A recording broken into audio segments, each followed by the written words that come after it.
Halo sahabat Sekar dan Nathan, pada kesempatan kali ini kami akan membahas mengenai materi mengatur rapat.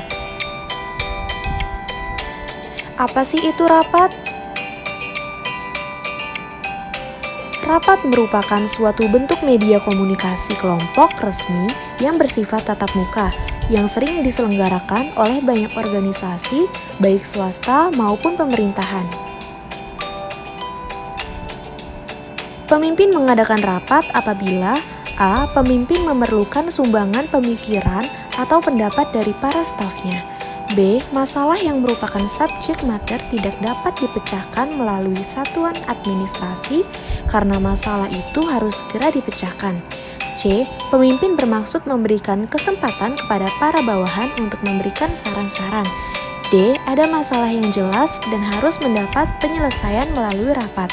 E. Telah diputuskan oleh pemimpin agar diselenggarakan rapat atau telah tiba saatnya untuk diselenggarakan rapat secara berkala.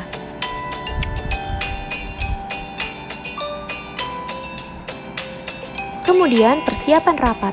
Pertama, agenda yaitu menentukan materi yang akan dibahas dan banyaknya waktu yang diperlukan untuk membahas materi tersebut. Yang kedua, working paper. Jika dianggap perlu harus ditentukan siapa yang akan membuatnya. Jika sudah siap, kepada siapa working paper itu dibagikan. 3. Pemimpin rapat, tentukan siapa yang akan memimpinnya.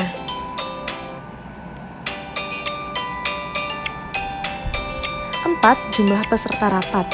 Perlu diperhitungkan jumlah anggota rapat. Terlalu banyak anggota rapat akan mengurangi keefektifan rapat. Yang kelima, undangan rapat. Sebaik-baiknya diedarkan, jangan terlalu jauh dari harinya. Undangan rapat. Pertama, hari, tanggal, tempat rapat, agenda, dan acara rapat. Yang kedua, bentuk surat undangan. Jika jenis rapat bersifat intern, cukup dengan undangan biasa. Jika jenis rapat ekstern, undangan perlu dirancang khusus sesuai dengan lazim digunakan. Lanjutan persiapan rapat. 1. Pengaturan ruang rapat. Perlu diperhatikan cahaya dan ventilasi serta pengaturan tempat duduk. 2. Alat perlengkapan rapat. Agar dapat terselenggara dengan baik, perlu perlengkapan yang disiapkan dengan baik.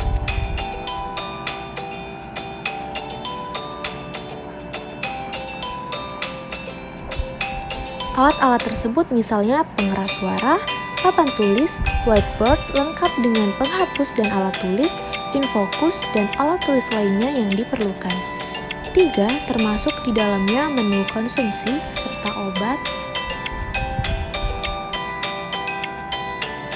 Yang keempat, akomodasi jika dianggap perlu jika rapat memakan waktu lebih dari 1 hari. Macam-macam rapat menurut tujuannya. A. Rapat penjelasan ialah rapat yang bertujuan untuk memberikan penjelasan kepada para anggota tentang kebijakan yang diambil oleh pimpinan organisasi, tentang prosedur kerja atau tata cara kerja baru untuk mendapat keseragaman kerja. B. Rapat pemecahan masalah bertujuan untuk mencari pemecahan tentang suatu masalah yang sedang dihadapi. C. Rapat perundingan, yaitu rapat yang bertujuan menghindari perselisihan, mencari jalan tengah agar tidak saling merugikan kedua belah pihak.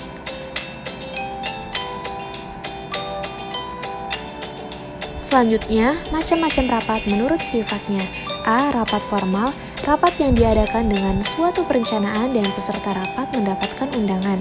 B. Rapat informal, rapat tanpa ada perencanaan formal dan dapat terjadi setiap saat, kapan saja, dan di mana saja. C. Rapat terbuka, rapat yang dihadiri oleh setiap anggota, materi yang dibahas bukan bersifat rahasia. D. Rapat tertutup, rapat yang dihadiri oleh orang tertentu dan masalah yang dibahas bersifat rahasia.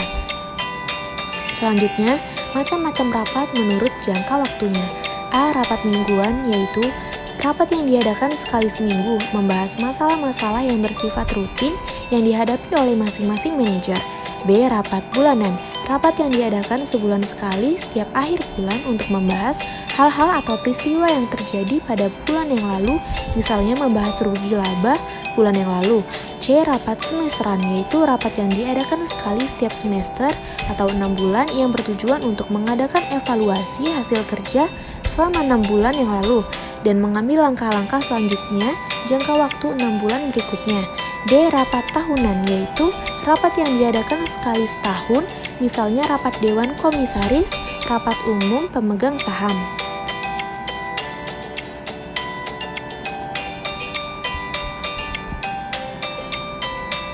Berikut ini syarat-syarat rapat yang baik. 1. Dipimpin oleh pemimpin yang baik. Pemimpin yang baik adalah seorang yang aktif, berwawasan luas, cakap, dan memberikan bimbingan dan pengarahan pada saat rapat berlangsung. Yang kedua, checklist, menjelaskan sasaran dan tujuan, menetapkan prioritas, mendorong proses pembuatan keputusan. Yang ketiga, pimpinan menyimpulkan dengan dibantu oleh not tulis. Sekian dari kelompok kami, bila ada kesalahan mohon dimaafkan, and thank you for watching.